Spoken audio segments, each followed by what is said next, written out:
여러분 반갑습니다. 100세를 넘긴 이 늙은이의 이야기를 들으러 와주셔서 참으로 고맙습니다. 제 이름은 김영석입니다. 제가 올해로 100세를 훌쩍 넘기고 보니 인생이라는 이 길고도 험난한 여정에서 가장 어려운 공부는 책 속에 지식을 쌓는 것이 아니더군요. 평생을 다해 쌓아온 그 지식을 어떻게 하면 가장 겸손하게 그리고 가장 아름답게 숨기느냐는 것이 진짜 공부였습니다. 오늘 저는 여러분과 아주 특별하고도 가슴 따뜻한 이야기를 나누고 싶습니다. 그것은 바로 자손들 앞에서 현명하게 바보가 되는 법에 대한 이야기입니다. 제가 100년 넘는 세월을 살며 수많은 가정을 지켜보았습니다. 격동의 근현대사를 지나오며 우리네 부모들이 얼마나 치열하게 살았는지 저는 누구보다 잘 압니다. 그런데 참 안타까운 풍경이 하나 있어요. 평생을 성실하게 살아오고 자식들을 훌륭하게 키워낸 부모들이 정작 노년에 이르러 자식들과 등을 돌리고 외롭게 살아가는 모습이지요. 왜 그럴까요? 그분들이 나빠서일까요? 아니면 자식들이 무심해서일까요? 아닙니다. 저는 감히 말씀드립니다. 너무 똑똑해서 그렇습니다. 부모의 눈에는 자식들의 허물이 너무 잘 보이고 그들이 하는 방식이 서투르다는 것을 너무나 잘 알기에 사랑하는 마음에 한마디라도 더 거들어주고 싶어하는 그 옳은 마음이 오히려 화근이 되는 겁니다. 100세를 넘긴 노인으로서 제가 깨달은 한 가지 서글프지만 엄중한 진실이 있습니다. 그것은 젊은 세대는 결코 노인의 지혜를 정답지로 원하지 않는다는 사실입니다.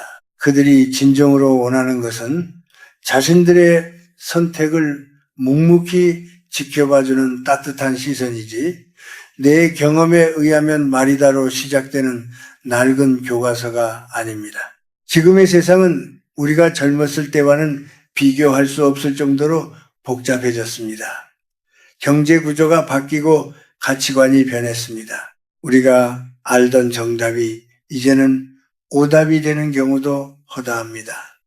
그래서 저는 말합니다. 진정으로 지혜로운 노인은 자손들 앞에서 기꺼이 바보가 되기를 선택하는 사람이라고 말이죠. 만약 여러분이 50세를 넘어서도 여전히 자식들의 살림살이에 간섭하고 그들의 잘못을 바로잡아주려 애쓰고 있다면 미안한 말씀이지만 당신의 노년은 결코 평안할 수 없을 것입니다.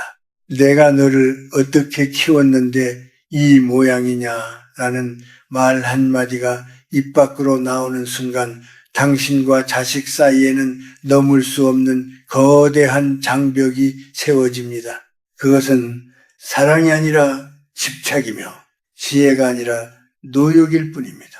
자식들은 부모의 말을 듣고 배우는 것이 아니라 부모의 뒷모습을 보고 배웁니다. 우리가 똑똑한 척하며 훈계를 늘어놓을 때 자식들은 귀를 닫지만 우리가 그들의 모자람을 품어주며 허허 웃어줄 때 그들은 비로소 마음을 엽니다. 저는 제 자식들이나 손주들을 만날 때 종종 못 들은 척, 모르는 척을 합니다. 그들이 요즘 세상에 돌아가는 법이나 새로운 기술에 대해 설명하면 이미 신문을 통해 다 알고 있는 사실일지라도 무릎을 탁 치며 말합니다. 세상이 참 많이 변했구나. 네 덕분에 내가 새로운 걸 배우는구나 라고 말이죠. 이것은 결코 거짓말이 아닙니다. 이것은 그들의 길을 살려주고 그들이 한 가정의 주역으로서 역할을 다할 수 있도록 무대를 비워주는 숭고한 사랑의 연기입니다. 여러분 기억하십시오. 집안의 어른이 너무 영리하고 서슬이 퍼르면 그 아래의 자손들은 숨을 쉴 수가 없습니다. 어른이 조금 부족해 보이고 어른이 조금 모르는 것 같아야 자식들이 비집고 들어올 틈이 생깁니다. 부모가 기꺼이 바보가 되어줄 때 비로소 자식은 효자가 될 기회를 얻는 법입니다. 우리는 흔히 부모가 자식의 길을 미리 닦아주는 것이 부모의 도리라고 생각하며 평생을 살아왔습니다. 하지만 제가 100년의 시간을 직접 지나오며 뼈저리게 깨달은 것은 부모가 자식의 인생에 지나치게 개입하는 순간 그 도리는 서로의 영혼을 갉아먹는 무거운 업보가 된다는 사실입니다. 여러분, 자식은 여러분을 통해 이 세상에 왔을 뿐 여러분의 소유물이 결코 아닙니다. 그런데 50대, 60대가 되어서도 여전히 자식의 직장 문제, 결혼 생활, 심지어 손주 교육까지 일일이 간섭하며 자신의 에너지를 쏟아붓는 분들이 참 많습니다. 이것이 바로 여러분의 생명력을 고갈시키고 노년의 불행을 부르는 가장 큰 근원입니다. 영성적인 관점에서 볼 때 인간은 누구나 자신만의 인생 공부를 가지고 태어납니다. 자식이 시행착오를 겪고 실패를 통해 좌절을 맛보는 것 또한 그 아이의 영혼이 단단하게 성장하기 위해 반드시 거쳐야 할 필수적인 과정입니다.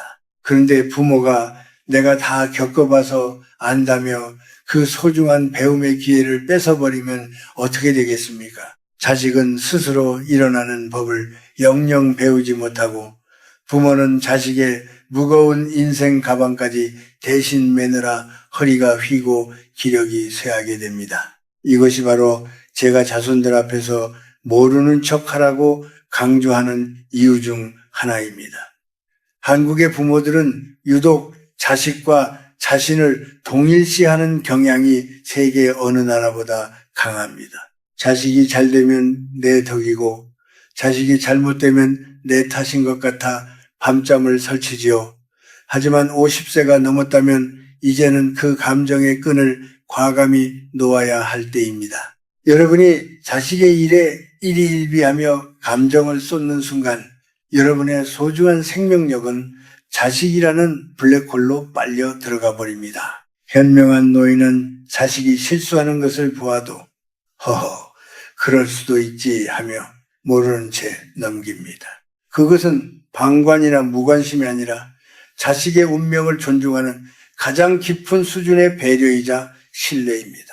실제로 제가 아는 한 노교수는 자식들이 사업에 실패하여 큰 어려움을 겪을 때도 끝까지 모르는 척을 유지했습니다. 주변에서는 어떻게 아버지가 저렇게 냉정하냐고 비난했지만 그는 침묵하며 뒤에서 기도할 뿐이었습니다. 훗날 그 아들이 스스로의 힘으로 다시 일어서서 성공했을 때 아버지는 그제야 아들의 손을 잡으며 말했습니다. 내가 너를 믿었기에 기다려준 것이란다. 만약 그때 아버지가 나서서 잔소리를 하고 금전적인 도움으로 상황을 무마했다면 아들은 결코 지금의 단단한 내면을 갖지 못했을 것입니다.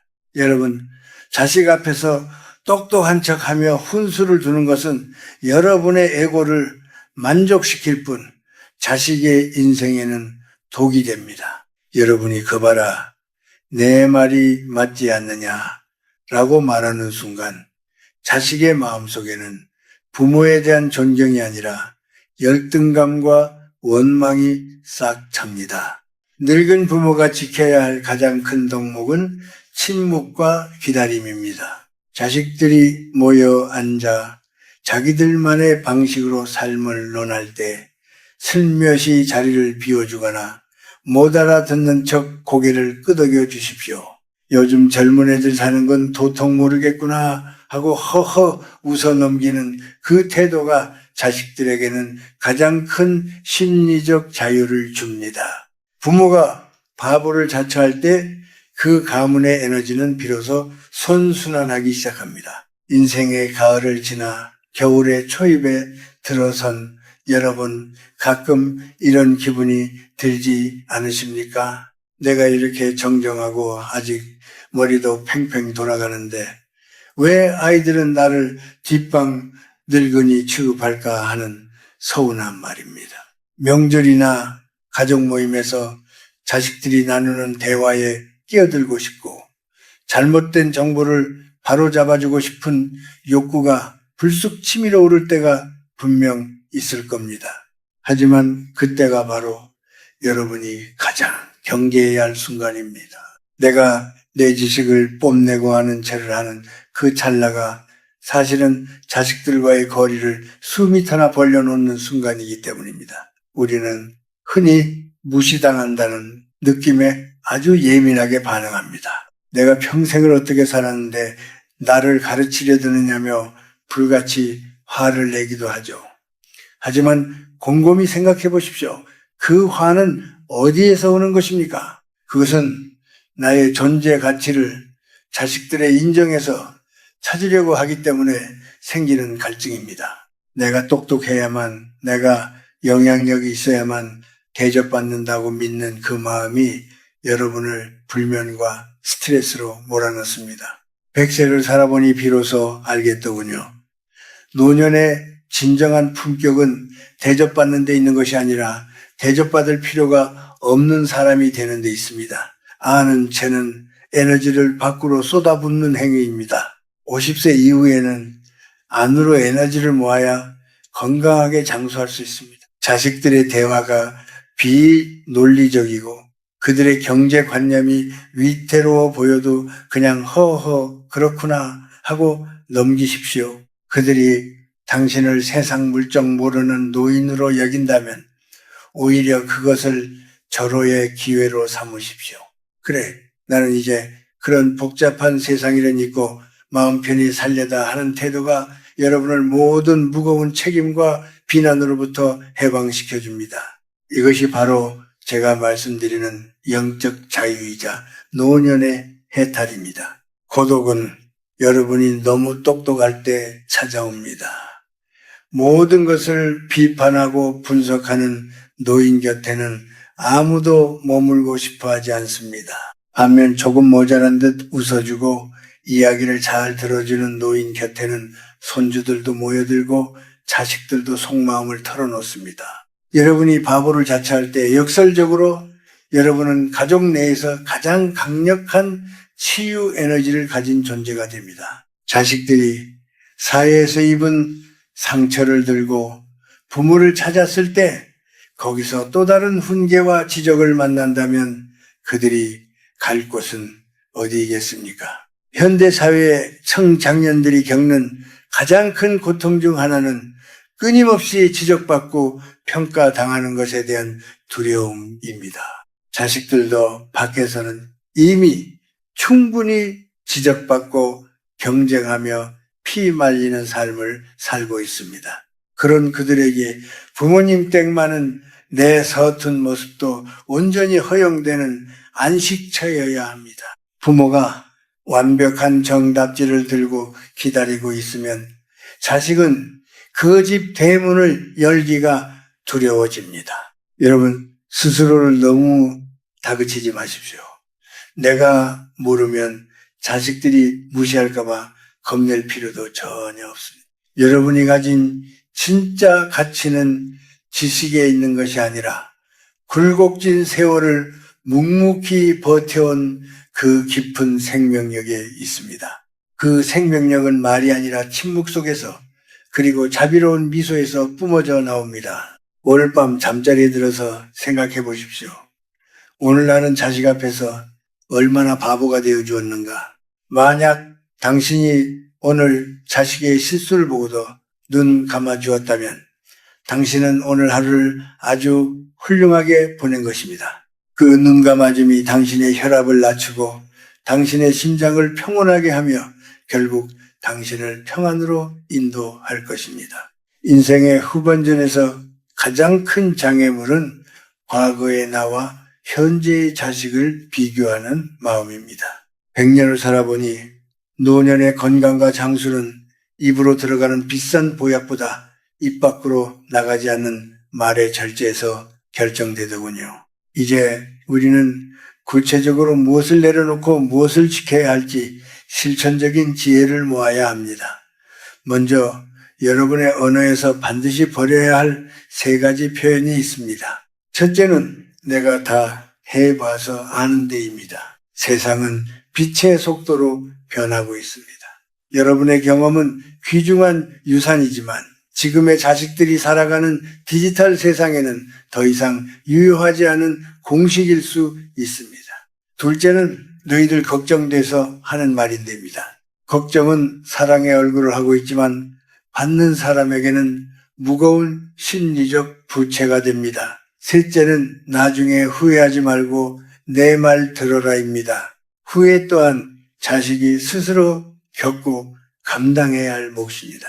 이 말들을 버리는 순간 여러분의 뇌는 불필요한 스트레스에서 해방되고 에너지는 비로소 여러분 자신의 건강을 유지하는 데 쓰이게 됩니다. 다음으로 자식이나 손주들에게 무시당했다는 생각이 들 때의 대처법입니다. 이때야말로 진짜 현명한 바보가 되어야 할 절호의 기회입니다. 자식이 무리한 말을 하거나 당신의 조언을 묵살할 때 똑똑하게 맞서 싸우지 마십시오. 허허, 내가 나이가 드니 정말 깜빡깜빡하는구나. 네 말이 맞겠지라고 말하며 허허롭게 웃어버리십시오. 이것은 비굴함이 아닙니다. 상대의 낮은 수준에 나의 귀한 생체 에너지를 섞지 않겠다는 거룩한 선언입니다.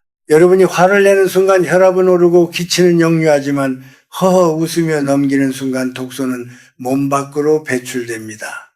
또한 집안의 낡은 권위를 버리십시오. 예전에는 가부장적인 위험이 가정을 지탱했지만 지금은 공감하는 할아버지 할머니가 가정을 화목하게 합니다. 자식들이 여러분을 찾아와 세상 살아가는 고충을 털어놓을 때 해결책을 제시하려 들지 마십시오. 대신 참 고생이 많구나 애썼다라는 짧은 한마디와 함께 따뜻한 밥 한 끼를 내어주십시오. 자식은 부모의 똑똑한 머리가 아니라 따뜻한 가슴을 기억하며 다시 찾아오는 법입니다. 물건에 대한 집착도 버려야 합니다. 나중에 자식들 주겠다며 쌓아둔 오래된 가구들, 입지도 않는 옷들, 옛날 서류들, 이런 것들은 집안의 기 흐름을 막을 뿐만 아니라 여러분의 정신을 과거에 묶어둡니다. 공간이 비워져야 새로운 기운이 들어오고 마음이 가벼워집니다. 마음이 가벼워지면 몸은 자연스럽게 생기를 되찾습니다. 여러분, 진정한 상팔자는 자식에게 대접받는 노인이 아니라 자식에게 바랄 것이 없는 노인입니다. 기대가 없으면 실망도 없고 실망이 없으면 마음은 늘 고요한 호수와 같습니다. 자식들이 주는 용돈이나 안부 전화에 목매지 마십시오. 대신 혼자서도 즐거울 수 있는 취미를 찾고 동네 산책길에 핀 들꽃과 대화하는 법을 배우십시오.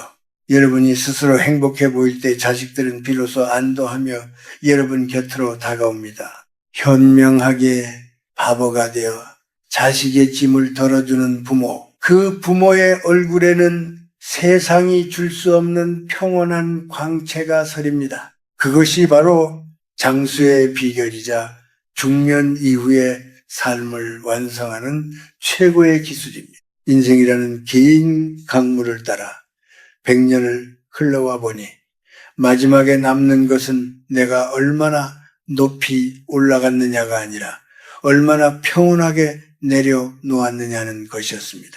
여러분, 우리가 오늘 나누는 현명한 바보의 철학은 결코 스스로를 비하하거나 삶을 포기하라는 뜻이 아닙니다. 오히려 그것은 내 삶의 주권을 타인의 시선이나 자식의 반응으로부터 완전히 되찾아오는 가장 적극적인 자기사랑의 방법입니다. 노년의 장수는 단순히 숨을 오래 쉬는 것이 아니라 마음속에 맺힌 응어리 없이 맑은 정신으로 깨어있는 시간을 뜻합니다. 제가 살아보니 사람의 수명을 깎아먹는 가장 큰 독소는 바로 섭섭함이더군요. 내가 어떻게 키웠는데 나한테 이럴 수 있나, 내 지혜가 이렇게 깊은데 왜 몰라주나 하는 그 섭섭함이 마음의 병이 되고 몸의 병이 됩니다. 하지만 내가 스스로 바보를 자처하고 자식 앞에서 내 지식을 감추며 그저 허허 웃기로 결심하는 순간 그 지독한 독소는 신기하게도 사라집니다. 이제 여러분의 남은 인생은 자식의 성적표나 성공 여부에 따라 출렁여서는 안 됩니다. 자식들이 여러분을 세상 물정 모르는 인자한 노인으로 기억하게 하십시오. 그것이 그들에게 줄 수 있는 가장 큰 정신적 유산입니다. 부모가 너무 똑똑하고 서슬퍼렇게 살아있으면 자식들은 부모를 존경하기보다 두려워하고 피하게 됩니다. 하지만 부모가 조금 모자란 듯 편안하면 자식들은 삶이 고달플 때마다 부모라는 아늑한 그늘 아래로 찾아와 마음을 쉬어갑니다. 누군가에게 영원한 쉼터가 되어주는 삶, 이보다 더 아름답고 보람찬 노년이 어디 있겠습니까? 저는 매일 아침 거울을 보며 연습합니다. 김영석, 오늘도 아는 체 하지 말고 가르치려 하지 말고 그저 많이 웃어주자 하고 말입니다. 100살이 넘은 저도 매일 이렇게 다짐해야만 마음의 평정을 유지할 수 있습니다. 여러분도 오늘 밤 잠자리에 들기 전 마음의 짐을 하나만 내려놔 보십시오. 그래, 내 자식도 이제 제 인생을 사는 어른이지 내가 모르는 척 해주는 것이 저 아이를 돕는 길이다라고 마음먹어 보십시오. 그 순간 가슴을 짓누르던 무거운 돌덩이가 사라지는 것을 느끼실 겁니다. 인생의 마지막 문턱에서 우리가 가져갈 수 있는 것은 통장의 잔고도 화려한 경력도 아닙니다. 오직 내가 이 세상에서 얼마나 많이 사랑했고 얼마나 부드럽게 세상을 대했느냐는 기억뿐입니다. 자식들에게 똑똑했던 부모보다는 나를 보고 늘 환하게 웃어주던 따뜻한 부모로 기억되기를 소망하십시오. 그 웃음 속에 장수의 비결이 있고 가문의 화목이 있으며 여러분 영혼의 구원이 있습니다. 여러분 부디 스스로를 너무 들볶지 마십시오. 이미 충분히 잘 살아오셨고 충분히 고생하셨습니다. 이제는 모든 복잡한 계산기를 내려놓고 그저 창가에 비치는 햇살과 바람의 애무를 즐기며 현명한 바보로 살아가십시오. 여러분의 얼굴에 어린 그 허허로운 미소가 주변 사람들을 치유하고 여러분의 생명을 더욱 길고 풍요롭게 만들어 줄 것입니다. 100년의 세월을 담아 여러분의 앞날의 평화와 안식을 축원합니다. 이제 마음 편히 그리고 가볍게 남은 생에 아름다운 노후를 감상하시길 바랍니다. 고맙습니다. 그리고 평안하십시오.